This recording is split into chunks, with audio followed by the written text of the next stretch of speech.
Hey, are you a DJ? Do you want to stand out from all the other infinite DJs in today's world? Well, what if I told you that you don't need to be an expert producer to make super awesome custom DJ edits to make your set unique and memorable? And I can help show you how, so let's get to it. Okay, so first thing is that you want to make sure both songs are in the same key of each other. The main song here I have is Tears by Skrillex, and that one is going to be F minor, A flat major. Then I have a vocal track that I stripped from the cover song, Somebody That I Used to Know by Mayday Parade, and that is going to be G minor, B flat major. So I basically took this vocal track and it would be here, and I just brought it down -2 like that. So that is going to be the most important thing, is just making sure that, you know, they sound like they go together. So next we want to make sure that both songs are in the same BPM of each other and aligning things to the grid. My main track here that I'm going off of is Tears by Skrillex, and this one is going to be at 140, which determines the main global tempo, and I set that to 140. Then the vocal track that I'm kind of pretty much editing into the Skrillex song is going to be at 136, so when you drag it in, you're going to want to hit warp, and then make sure you type in the specific BPM to that track. Then it will kind of align to the global tempo here. As far as aligning things to the grid, you want to find the one of the initial starting point of a section, basically. For this example here,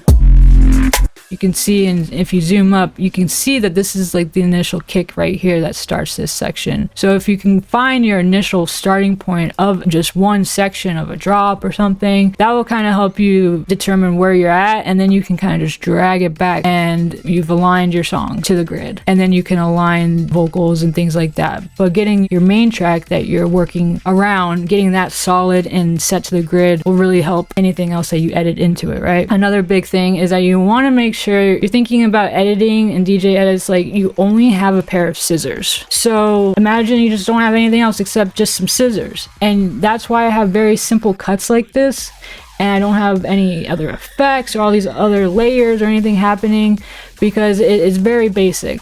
And you're taking these cuts away so you can allow some, you know, room to breathe and have this vocal shine through from this other track here. And you can hear how that works by cutting certain parts out and letting other parts shine, like this example here.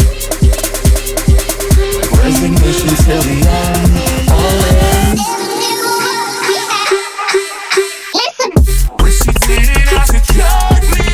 Okay, so there's a few things to know if you are going to do DJ edits like this where you have a vocal over a main track. You want that vocal to really pop through. So I use Track Spacer, which is a sidechain tool by Waves Factory. They do a free trial, but I believe it's like $25-30 to buy it. And it's an amazing tool to have for DJ edits like this. So for my main track here on the Skrillex layer, I put a Track Spacer on there and then route this to my vocal. And then if you open up Track Spacer like I have here, you basically want to cut to the frequencies of that vocal where it's popping through. And typically vocals can be anywhere from 450, 550 hertz to 1000, 3000. It really depends on what kind of vocal that is. But here it's kind of in this range. So you want to dial in that range. And then here's the ratio where you kind of determine how much it is going to pop through that instrument track.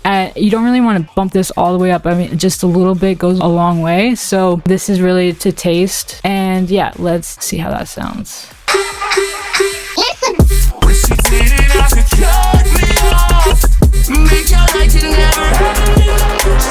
And then a clipper too on each track just to even things out. Okay, so one more thing is that I like to put a clipper on each track to make sure nothing is clipping, and then I'll put one on the master, and I use this clipper called FreeClip that you can download from Ben Audio. And then from there I will just export. You can do Command-Shift-R to open up the export window, and I would say make sure this is on for MP3s. Very important for making sure you have MP3s for your set, and then hit export and you're good to go. Have an awesome show.